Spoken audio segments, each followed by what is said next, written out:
Irmãs, privilégio estar aqui mais uma vez com vocês na Escola Bíblica Dominical do dia 22 de setembro de 2024.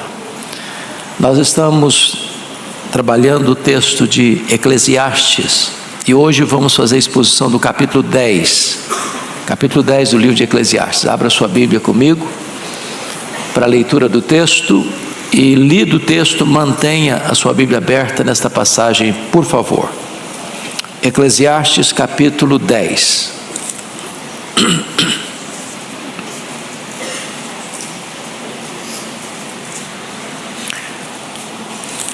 Esse texto diz assim: qual a mosca morta faz o unguento do perfumador exalar mau cheiro, assim é para a sabedoria e a honra um pouco de estultícia.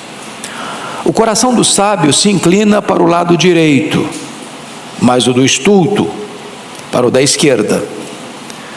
Quando o tolo vai pelo caminho, falta-lhe o entendimento, e assim a todos mostra que é estulto. Levantando-se contra ti a indignação do governador, não deixes o teu lugar, porque o ânimo sereno acalma grandes ofensas. Ainda há um mal que vi debaixo do sol, o erro que procede do governador, o tolo posto em grandes alturas, mas os ricos assentados em lugar baixo. Vi servos a cavalo e príncipes andando a pé, como servos sobre a terra. Quem abre uma cova, nela cairá, e quem rompe um muro, mordê-lo-á uma cobra.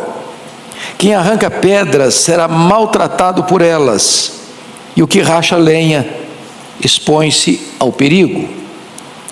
Se o ferro está embotado e não se lhe afia o corte, é preciso redobrar a força, mas a sabedoria resolve com bom êxito.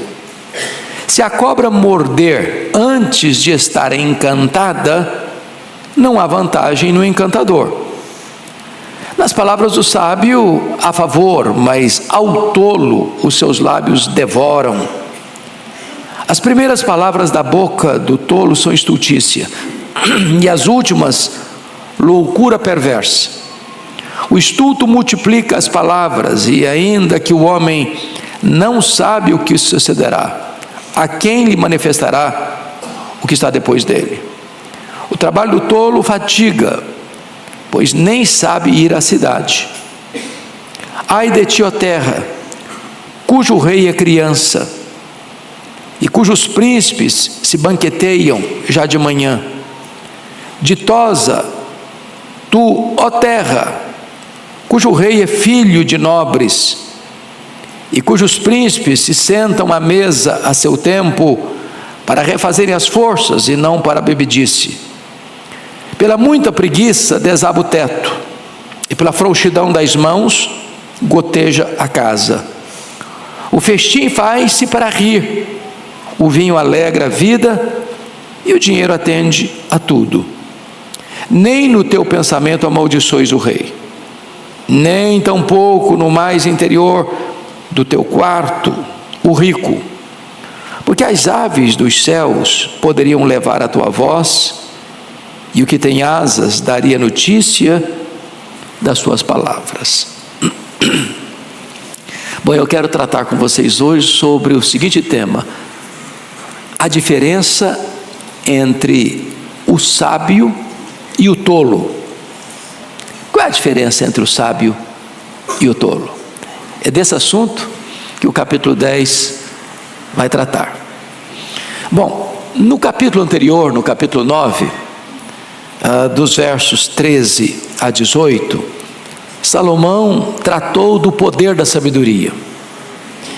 Ele fala desse poder da sabedoria nos versos 13, 14 e 15, quando ele conta a história de um homem que vai invadir uma cidade com um exército, e dentro da cidade tem um homem sábio, e a sabedoria desse homem é maior do que a força do exército invasor. Depois ele vai mostrar a sabedoria priorizada, quando ele vai dizer no verso 16: melhor é a sabedoria do que a força. Muita força bruta, sem sabedoria, não vai ter bons resultados. E ele vai mostrar a sabedoria aplicada no verso 18: melhor é a sabedoria do que as armas de guerra, ou seja, estratégia, planejamento, é muito melhor do que muita força, sem plano, sem diretriz, sem sabedoria. Ele deixou o assunto sabedoria, agora ele entra no capítulo 10 para fazer um contraste com essa sabedoria e mostrar o que é a tolice, o que é a estultice. Então vamos ver qual é a influência dessa tolice. Primeiro, cuidado com o efeito desastroso da tolice, da estultícia. E ele começa no versículo 1: a estultícia pode botar tudo a perder. E ele ilustra. Versículo 10, leia comigo, todo mundo. Qual a mosca morta faz o unguento do perfumador exalar mau cheiro, assim é para a sabedoria e a honra pouco de estultícia. O que é unguento? Unguento é essência. É essência. Então todos vocês sabem disso. Você compra um perfume, esse perfume é resultado de uma essência que foi trabalhada. Por exemplo, você lê lá em João 12 que Maria tinha um vaso de alabastro cheio de um perfume preciosíssimo, feito de quê? De nardo puro. O nardo era a essência. O perfume preciosíssimo foi feito do nardo. O unguento é a essência. Então o perfumador está lá trabalhando. Daquela essência ele vai fazer o perfume. Se tem dentro da essência uma mosca morta, a mosca morta vai exalar mau cheiro. Tudo que ele produzir dessa essência, desse unguento, vai ter o mau cheiro, vai comprometer a qualidade do seu produto. É uma ilustração muito simples, mas muito eloquente, muito clara. E o que significa então? Você pode fazer muita coisa certa, você pode acertar 99%, você comete um deslize, um erro, um desequilíbrio, um passo em falso, uma escorregadela, e tudo aquilo que você fez fica o quê? Comprometido, em virtude de uma postura, de uma atitude, de uma palavra, de um ato, de uma ação, de uma reação irrefletida, tola, estulta. Está claro isso? Então, o ponto aqui da sabedoria é o seguinte: você precisa vigiar, acautelar-se, porque basta um passo em falso e as pessoas vão lembrar desse passo em falso e não de uma vida toda numa jornada reta. É igual uma mosca que cai no unguento do perfumador. Pois bem, você poderia ilustrar isso biblicamente com a história do Davi, né? O Davi foi um rei extraordinário. O Davi foi o homem que expandiu o território de Israel. O Davi foi o homem que conquistou e dominou todos os inimigos à volta de Israel. Davi foi um homem de Deus, segundo o coração de Deus, um pastor, um guerreiro, um líder, um rei. Mas um passo em falso que ele deu, numa tarde desavisada da vida, maculou a sua biografia. Segunda coisa que esse texto vai dizer é que a estultícia faz más escolhas. Verso 2, todo mundo comigo. O coração do sábio se inclina para o lado direito, mas o do estulto para o da esquerda. Calma, muita calma nessa hora. Muita calma nessa hora, porque certamente Salomão não está aqui tratando do espectro político, ideológico, ou do ideológico político, tá? Ele Então não estou ofendendo ninguém, nem da direita nem da esquerda aqui. É que na linguagem bíblica, o lado direito é o lado certo. Na linguagem bíblica, o lado esquerdo é o lado errado. É por isso que no dia do juízo final, como é que vai ser? O Senhor vai dizer aos que estiverem à sua esquerda: apartai-vos de mim. Ele vai dizer aos que estiverem à sua direita: vinde benditos de meu Pai. Então é uma linguagem bíblica. Por exemplo, quando Jacó vai abençoar os filhos de José, como é que chamava os filhos de José? Manassés e Efraim. Quem era o mais velho? Manassés. Quem era o caçula? Efraim. Qual era a cultura da época? É que o mais velho, o primogênito, recebia benefícios maiores. Até a herança dele era maior. Então o que José esperava? Que o Jacó botasse a mão direita em cima da cabeça de quem? Do Manassés. E botasse a mão esquerda na cabeça do Efraim. O Jacó cruzou as mãos. E o José ficou bravo com ele. Não, meu pai, o senhor está errado. Não, o mais velho é o Manassés. Bota a mão direita na cabeça do mais velho. Não, meu filho, eu sei o que estou fazendo. Eu sei o que eu estou fazendo. Então, qual o problema do tolo? É que o tolo toma a decisão errada. O coração dele se inclina para a esquerda, para o lado errado. E isso significa que o cuidado é do coração. A Bíblia diz: tudo que você deve guardar, guarde o quê? Seu coração, porque dele procedem as fontes da vida. O que está lá no Salmo 119, versículo 11? Guardo a tua palavra no meu coração, para não pecar contra ti. Então você guarda a melhor coisa, a palavra de Deus. Você guarda no melhor lugar, no seu coração. Você guarda com o melhor propósito, para não pecar contra Deus. Então, o tolo não sabe fazer a escolha certa. O lado de cá é o lado certo, o lado de lá é o lado errado. Ele larga o lado certo e vai para o lado errado. Ele não tem discernimento, sabedoria para fazer as melhores escolhas na vida. Tem gente fazendo as coisas erradas na vida? Esse é o tolo. Deus diz assim para ele: eu boto diante de você a vida e a morte. E Deus diz: escolha a vida para que você viva. Mas apesar disso, ele escolhe a morte. Terceiro lugar, a estultícia ou a tolice é espalhafatosa. Leia o verso 3 comigo, por gentileza. Vamos todos. Quando o tolo vai pelo caminho, falta-lhe o entendimento, e assim a todos mostra que é estulto. Em outras palavras, o tolo é tagarela. Todo mundo fica sabendo que ele é tolo, porque ele não consegue ficar calado. A Bíblia diz que até o tolo, quando se cala, é tido por sábio. Mas quando a pessoa fala sem parar, ela não consegue ficar calada. Quanto mais ela fala, mais ela erra, mais todo mundo fica sabendo que ela é tola mesmo. Por isso que a Bíblia diz assim: todo homem seja pronto para ouvir, tardio para falar, e tardio para irar também. Então, a loquacidade do tolo potencializa a sua tolice, porque ele não consegue ficar calado. Ele não consegue. Então esse é o primeiro ponto. Cuidado com o efeito desastroso da tolice. Vamos ao segundo ponto. Cuidado com um governo insensato.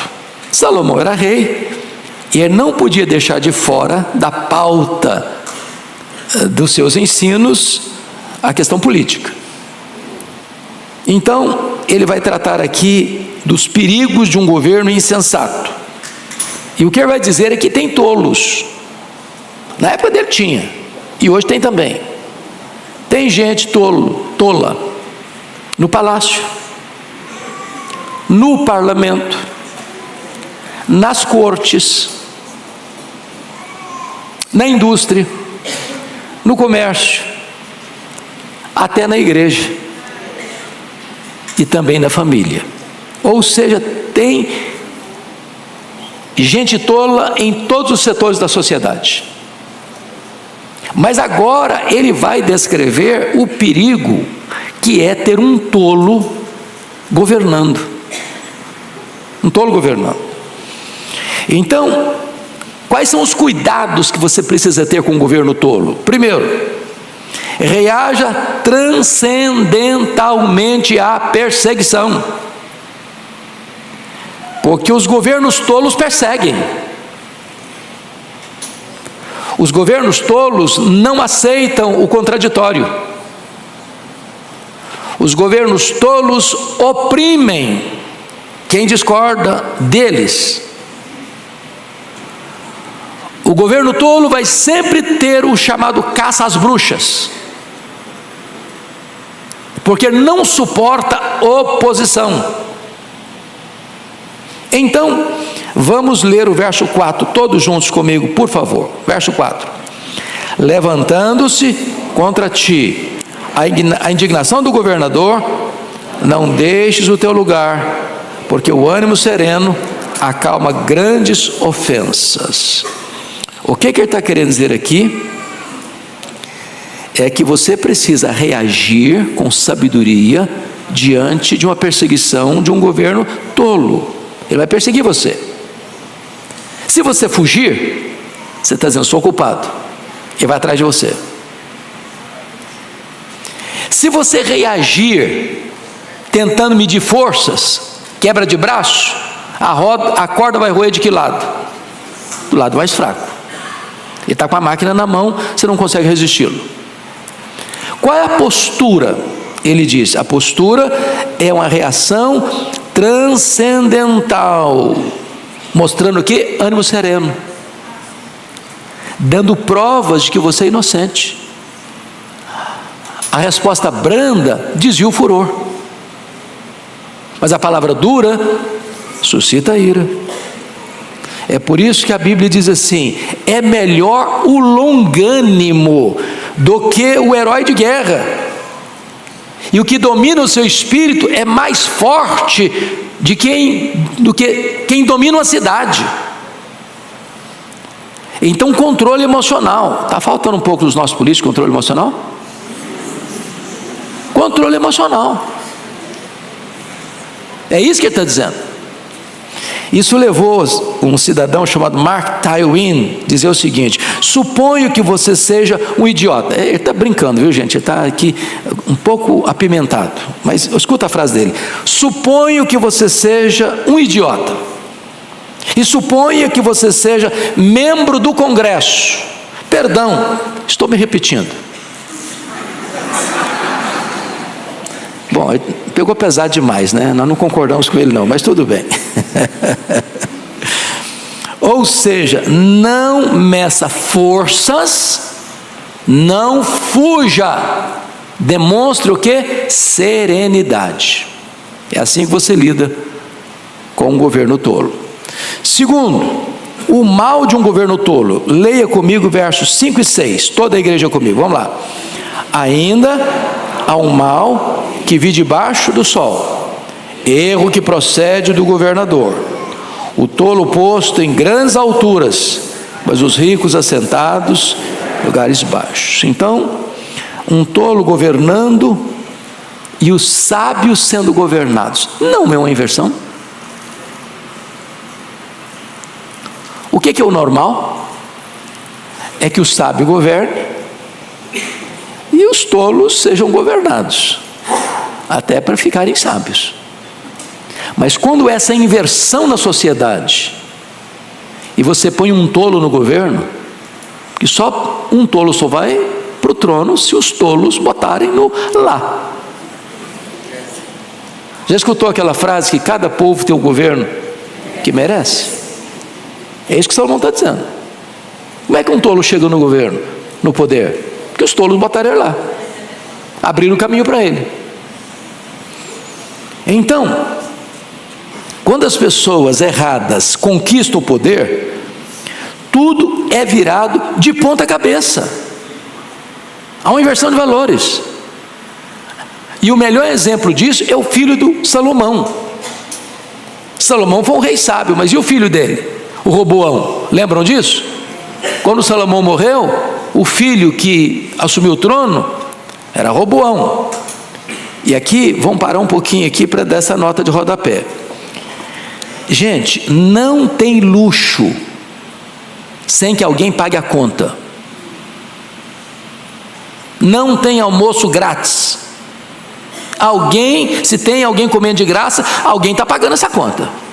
Sim ou não? Sim. Como é que era a corte de Salomão? Era muito luxo, era muita pompa, era muita gente comendo na mesa real todo dia. O que Salomão fez? Ele dividiu todo o território dele em 12 províncias, e cada província dessa tinha que abastecer a mesa real.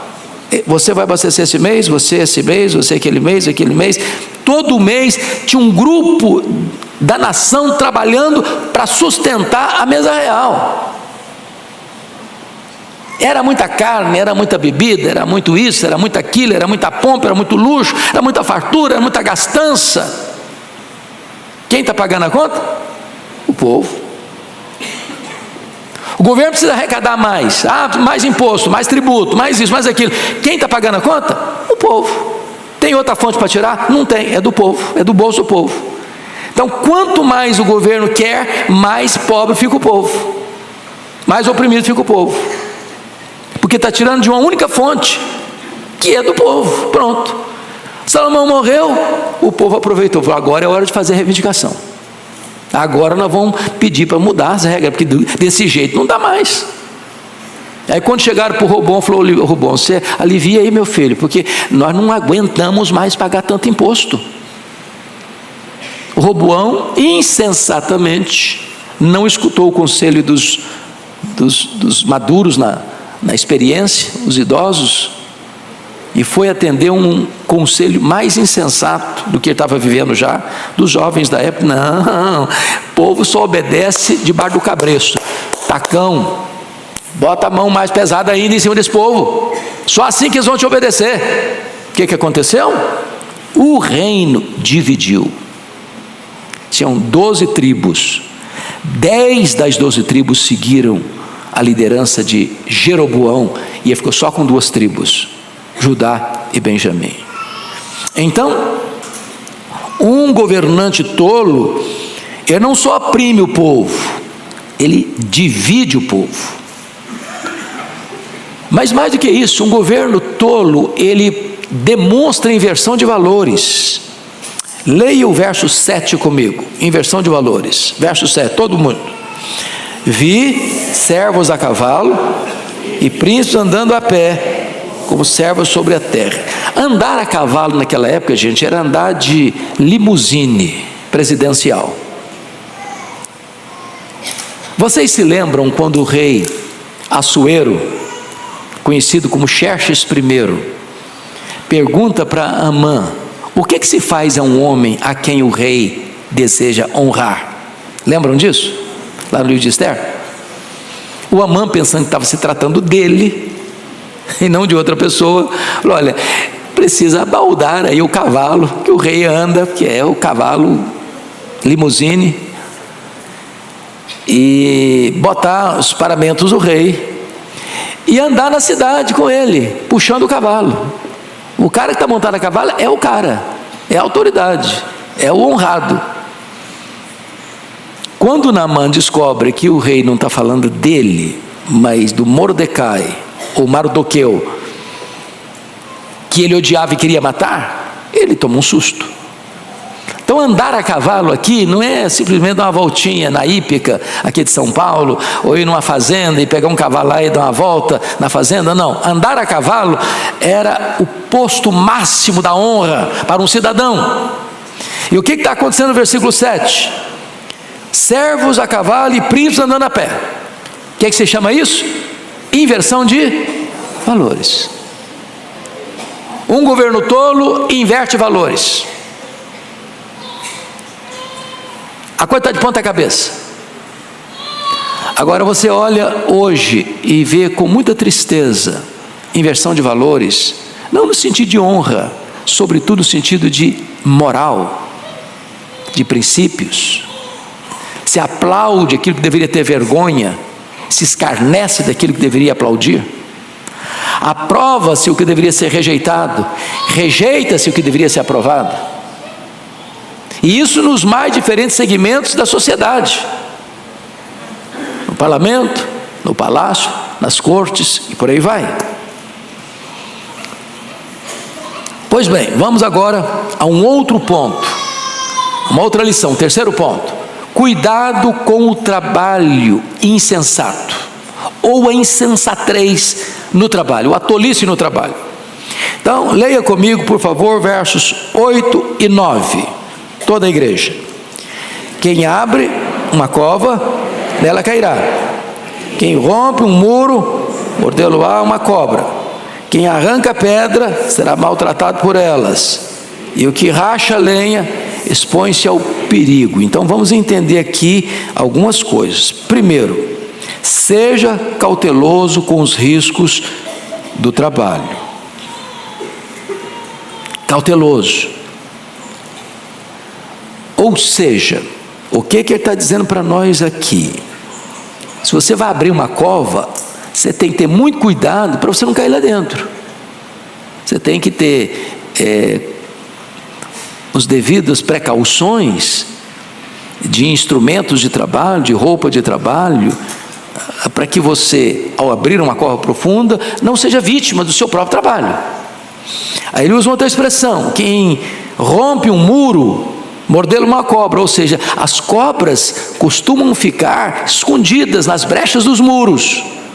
Então você não vai chegar assim de cara limpa de qualquer jeito, não. Você vai chegar com cautela.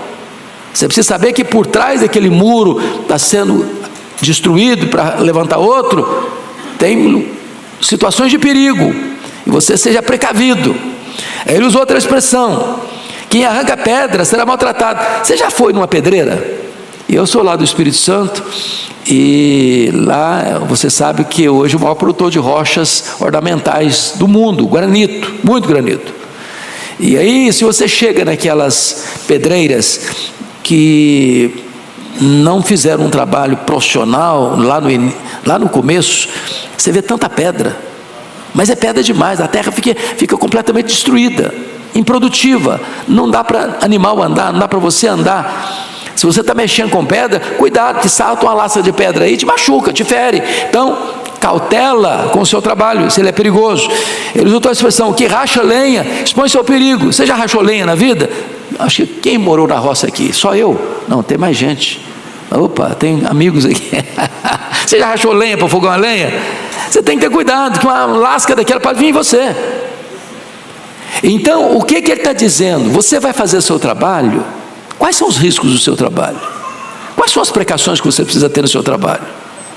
É claro que hoje talvez é outro tipo de risco, mas o princípio é o mesmo.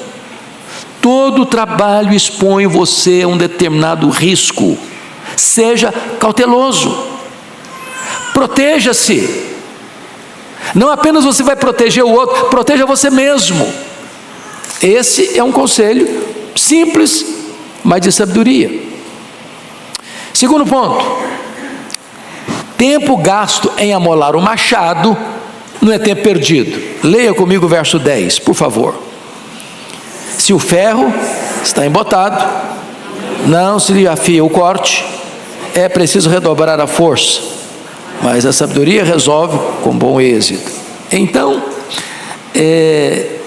eu acho que alguns aqui já mexeram com machado. Quem já cortou uma árvore com machado aqui? Vamos ver. Rapaz, que coisa chique, hein? O que é fundamental se você vai cortar uma árvore ou uma tora com um machado? É que ele seja o quê? Afiado. Já tentou cortar uma árvore com machado cego? Vamos pegar uma figura talvez mais democrática. Você já tentou trabalhar na cozinha com a faca cega? É horrível, não é não? Você vai cortar massa, a coisa, mas não corta. O que ele está querendo ensinar? O que ele está querendo ensinar é o seguinte, que o tempo gasto em amolar o machado não é tempo perdido.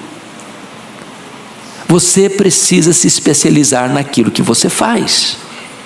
Você é um agricultor que lida com ferramentas como machado, então você vai afiar o seu machado.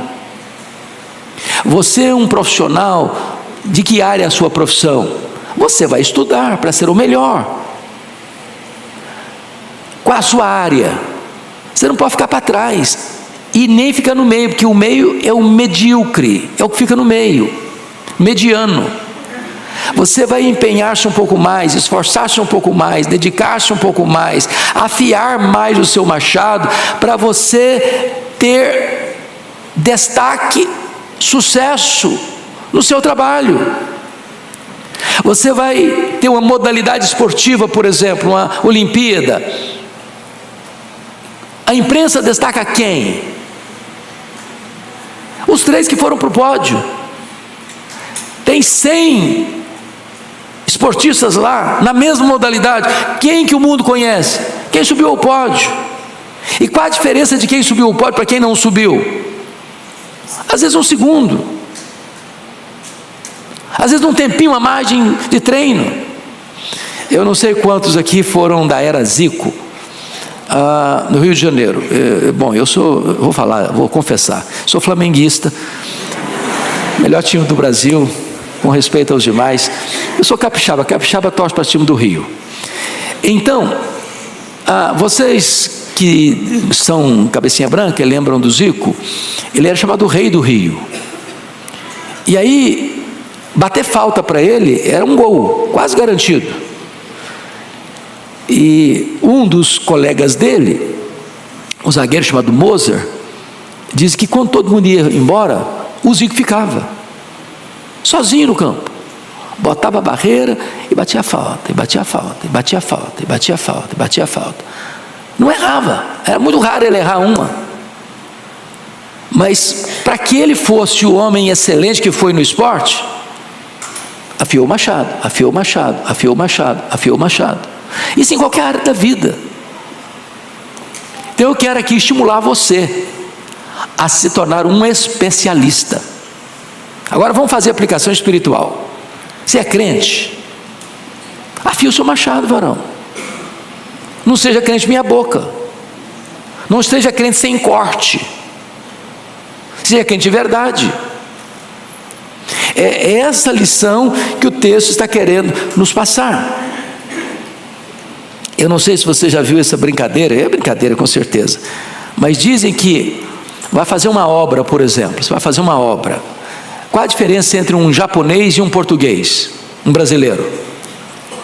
Que o japonês planeja 11 meses para executar num mês. O brasileiro planeja um mês para executar em 11 meses. Planejamento vai diminuir o seu trabalho, o seu esforço, seus gastos. Afia o seu machado. Bom, então vamos a uma outra lição de cuidado com o trabalho. Seja cauteloso com os riscos do seu trabalho. Primeiro, tempo gasto em amolar o machado não é tempo perdido. Terceiro, haja com celeridade, com rapidez. Leia o verso 11 comigo. Vamos juntos. Se a cobra morder antes de estar encantada, não há vantagem no encantador.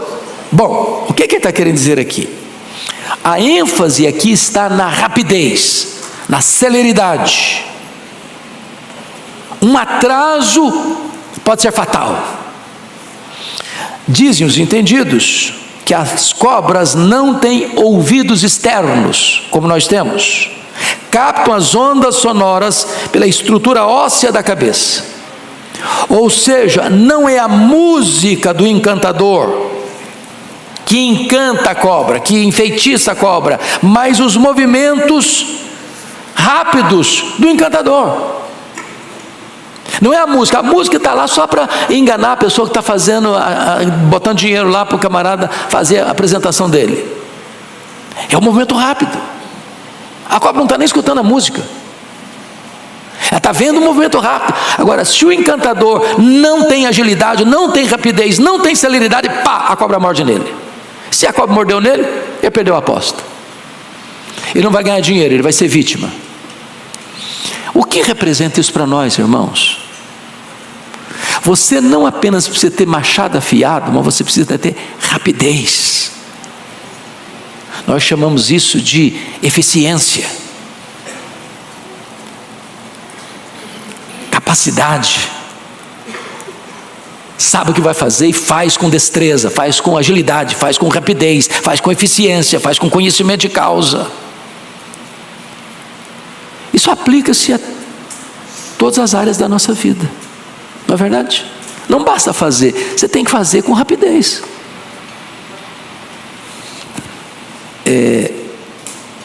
Os advogados aqui, tem prazo de entregar o negócio? Tem prazo? Como é que chamam isso? Vocês são advogados? Me fala aí. Se você não entrega no prazo? Prescreve. Perdeu. Não adiantou você fazer bem feito. Você tem que fazer bem feito no tempo certo, na hora certa. Se atrasar, vai tudo por água abaixo, compromete tudo. Vocês estão entendendo o que eu estou falando? Perguntei o Gorival.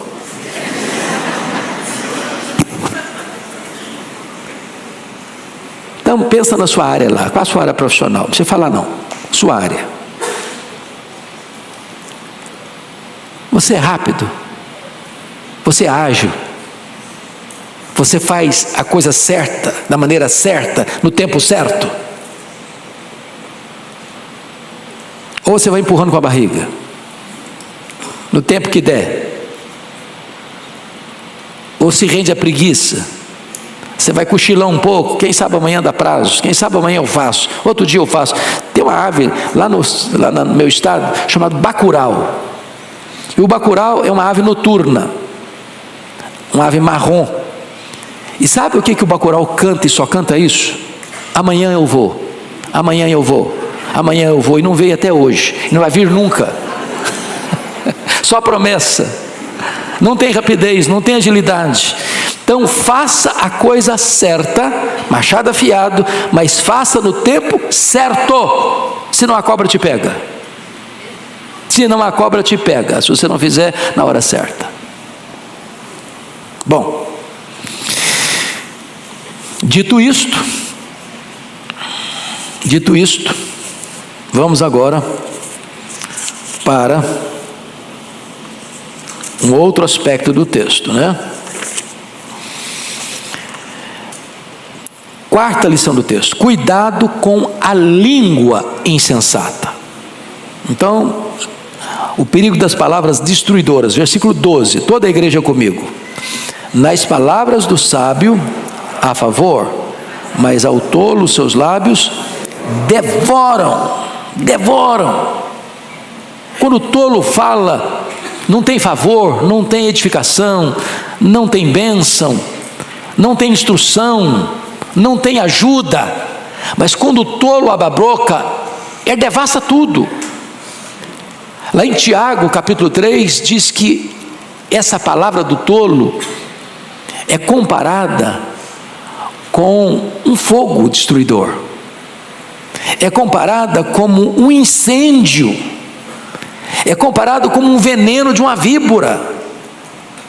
Aliás, dizem que o animal mais perigoso do mundo, o mais venenoso do mundo, é aquele animal que se esconde atrás da toca dos dentes. Indomável, venenoso, mortífero, a língua do tolo. É por isso que a Bíblia diz assim, lá em Provérbios 18, 21, a morte e a vida estão no poder da língua. Quem bem a utiliza, come do seu fruto. Segundo lugar, o perigo das palavras pervertidas. Versículo 13, leia comigo. As primeiras palavras da boca do tolo são estultice, e as últimas, loucura perversa. Então, do começo ao fim, a boca do camarada é um problema. Tem gente que quando abre a boca, Pode escrever, é problema. Ele chega e abre a boca, tem problema, tem confusão, tem briga, tem discórdia. Ele chega, ele transtorna o ambiente. Ele abre a boca, ele abre uma cova, uma sepultura. As pessoas são machucadas, são feridas, gera contenda, e induz ao erro e mata. Mas, em terceiro lugar, Salomão fala do perigo das palavras descontroladas. Versículo 14, aliás, versículo 14. Leia comigo aí, por favor. O estulto multiplica as palavras, ainda que o homem não sabe o que sucederá. E quem lhe manifestará o que será depois dele? Meus irmãos, o tolo prova sua tolice porque não sabe ficar calado. Isso levou Platão, o pensador grego, a fazer a seguinte declaração: homens sábios falam porque têm algo a dizer. Homens tolos falam porque precisam dizer algo. Viu a diferença? O sábio tem algo a dizer, o tolo precisa dizer algo. Se esse algo tem relevância, se é bom, se é verdadeiro, se isso edifica alguma coisa, ele não está nem aí, ele tem que falar. Ele fala, não sabe o que fala e dá problema, fala e as consequências são danosas, mas ele fala e continua falando, e vai continuar falando mesmo. Ele não saca calado. As palavras são descontroladas, são um fluxo constante de insensatez. Mas finalmente, o perigo das palavras presunçosas. Versículo 15, leia comigo, 15. O trabalho do tolo o fatiga, pois nem sabe ir à cidade. Percebeu uma coisa? Salomão mudou das palavras para as ações. O tolo acha cansativo qualquer trabalho. Ele está rendido à preguiça, ele está rendido à incompetência. Ele nem sabe ir à cidade, mas ele fala como se ele fosse o arquiteto da urbanização da cidade. Ele não sabe nem chegar lá. Ele fala que seu projeto é megalomaníaco, mas o plano dele não passa de um galinheiro. Ele é loquaz. Constrói mundos e fundos nas nuvens, mas ele está rastejando como um réptil no chão. É triste isso. E isso levou Abraham Lincoln a fazer a seguinte declaração: é melhor calar-se e deixar que as pessoas pensem que você é um idiota, do que falar e acabar com a dúvida. Entenderam? Vou repetir: é melhor calar-se e deixar que as pessoas pensem que você é um idiota, do que falar e acabar com a dúvida. Falou, ninguém tem mais ideia mesmo, é idiota mesmo, todo mundo sabe. Então, se você não tem o que falar, não sabe o que vai falar, fica calado. Você está numa reunião, todo mundo está emitindo uma opinião, e você não quer ficar de fora. Eu tenho que falar alguma coisa também, porque eu entrei em silêncio, sem silêncio vai ser horrível para mim. Ele fala, aí estraga mais ainda, porque ele fala totalmente fora do contexto, e todo mundo sabe que ele está fora. É tolo, absolutamente tolo. Mas vamos então ao último ponto da mensagem. Agora ele volta para a política de novo. É até bom que nós estamos em véspera de política, né? É bom pensar nesse assunto, né? O sábio e o insensato agora, mostrando cuidado com os líderes insensatos. Versículo 16 a 20. Você pode ler comigo? 16 a 20? Não tem 20, né? Tem sim. 16 a 20. Vamos ler em voz bem clara esses versos? Toda a igreja comigo? Ai de ti, ó terra, cujo rei é criança, e cujos príncipes se banqueteiam já de manhã. Ditosa tua terra, cujo rei é filho de nobres, cujos príncipes se sentam à mesa a seu tempo, para refazerem as forças, e não para bebedice. Pela muita preguiça desaba o teto, e pela frouxidão das mãos goteja a casa. O festim faz-se para rir, o vinho alegra a vida, e o dinheiro atende a tudo. Nem no teu pensamento amaldiçoes o rei, e tampouco no mais interior do teu quarto o rico, porque as aves dos céus poderiam levar a tua voz, e o que tem asas daria notícia das tuas palavras. Então a grande pergunta aqui: quem é o teu rei? Quem é o seu rei? Quem é o seu rei? Sábio ou insensato? E aí você vai perceber que a diferença está na índole, nas práticas. Primeiro, reis com índoles diferentes. Ele fala aqui de um rei criança. Ai de ti, ó terra, cujo rei é criança. E quando ele está falando que o rei é criança, está dizendo que o rei tem faixa etária infantil.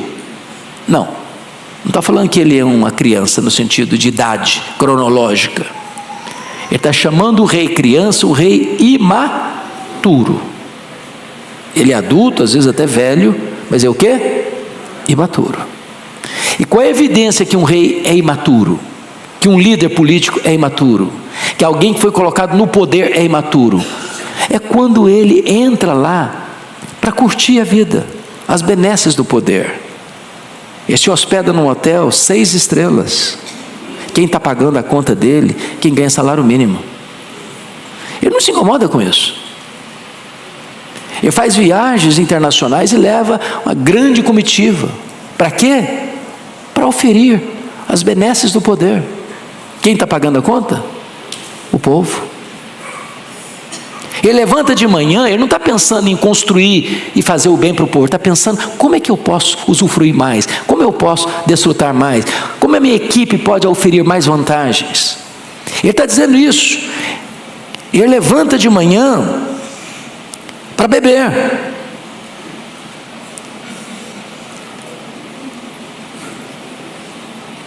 Banqueteiam já de manhã. Você já pensou o que é isso? Tá, levanta de manhã já tomando umas e outras. Ele perdeu a lucidez para trabalhar o restante do dia. Qual a diferença do rei sábio, que nomeia uma equipe sábia? Olha a resposta.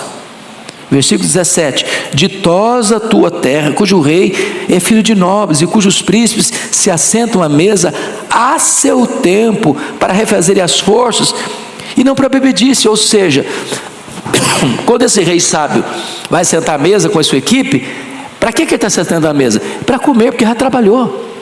Ele não come para trabalhar, ele trabalha e depois come, para refazer as forças, não para bebedice, refazer as forças para trabalhar mais, para servir mais.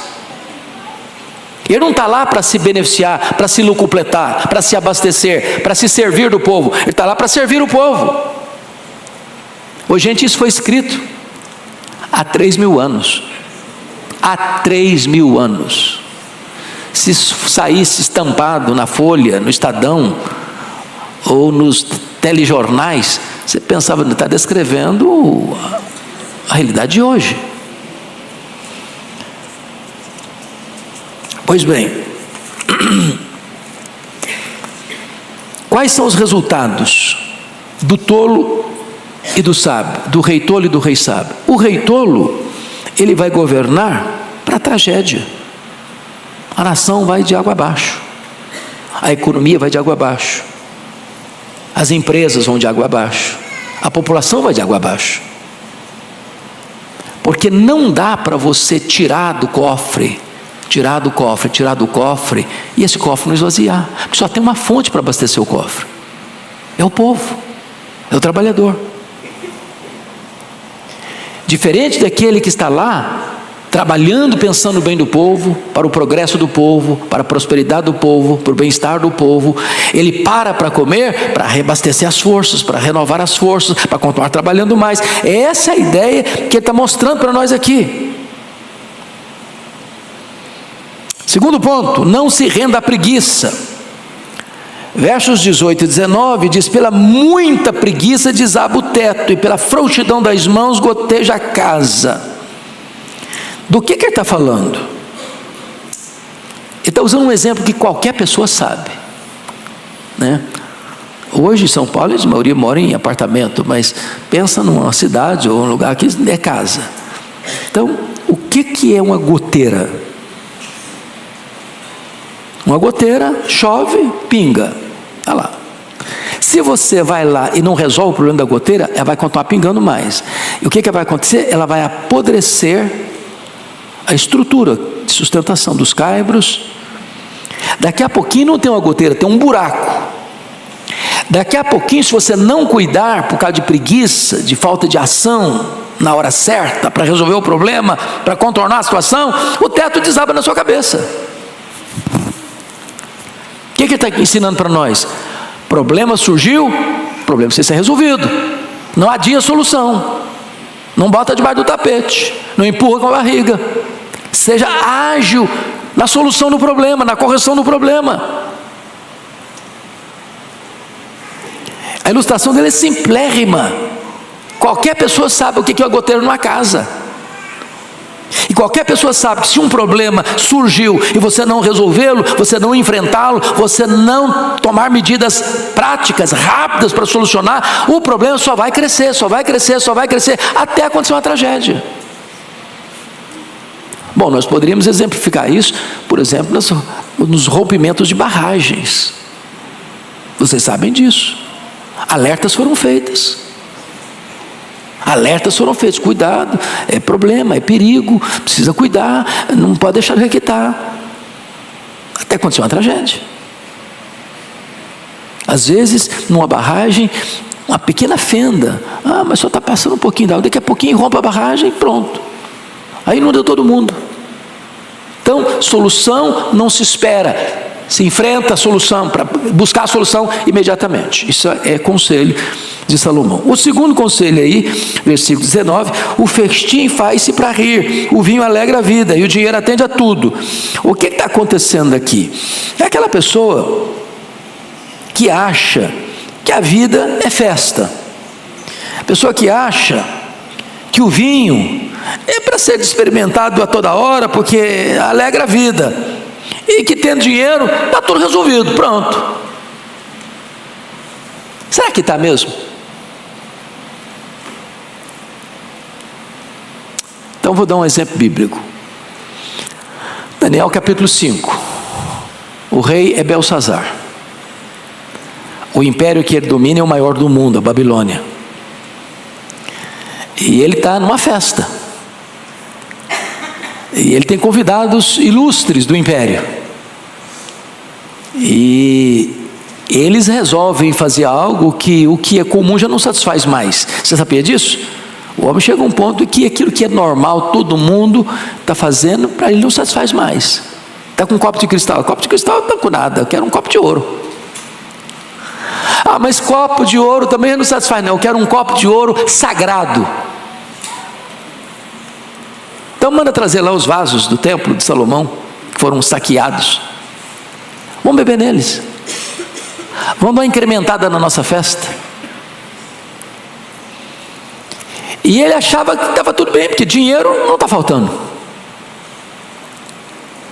E naquela noite, foi a noite da sua morte, e a noite em que o grande império Medo-Persa toma a grande Babilônia. Tem muita gente que acha que porque tem dinheiro, porque tem vinho, porque tem festa, a crise nunca vai chegar, o problema nunca vai bater a sua porta. Ele acha que tem dinheiro e resolve tudo com dinheiro, e tem coisas que o dinheiro não resolve. O dinheiro não dá nem felicidade, nem segurança. O máximo que o dinheiro vai dar é um caixão de cedro bonito e algumas coroas de flores em cima do caixão. e mais nada. Ele não consegue atravessar essa fronteira da morte com você. Mas finalmente, o último conselho de Salomão: não solte a sua língua. Versículo 20: nem no teu pensamento amaldiçoes o rei, nem tampouco no mais interior do teu quarto o rico, porque as aves dos céus poderiam levar a tua voz, que tem asas daria notícia das tuas palavras. O que ele está querendo dizer com isso? Você precisa ser prudente em seus comentários. Se Salomão falou isso há 3.000 anos, não tinha mídia social.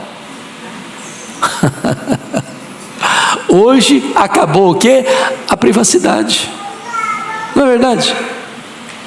Onde você está, alguém está te vendo, alguém está te filmando, alguém está te gravando. E o passarinho que vai levar essa notícia hoje tem nome, é Twitter. O símbolo do Twitter é um passarinho. Vai twittar e vai arrebentar com você. Prudência, cautela. A minha mãe dizia que boca fechada não entra mosquito. Sabedoria popular.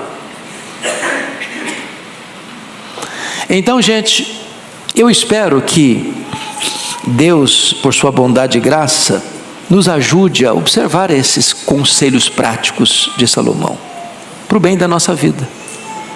Evita muito problema. Paulo, escrevendo aos Efésios, diz algo muito importante sobre esse assunto. Eu vou ler para vocês. Ele diz assim, versículo 29, 4:29: não saia da vossa boca nenhuma palavra torpe, e sim unicamente a que for boa para edificação, conforme a necessidade, e assim transmita graça aos que ouvem. Ou seja, palavra suja, never. Não. Mas você só deve falar aquilo que for para edificação, unicamente se for para edificação. Nem toda palavra boa ou verdadeira deve ser falada a todo tempo, a toda hora, em todo lugar. Tem hora de ficar calado, tem hora de você não emitir a sua opinião, tem hora que você tem que ter a prudência da serpente, mais do que a simplicidade da pomba.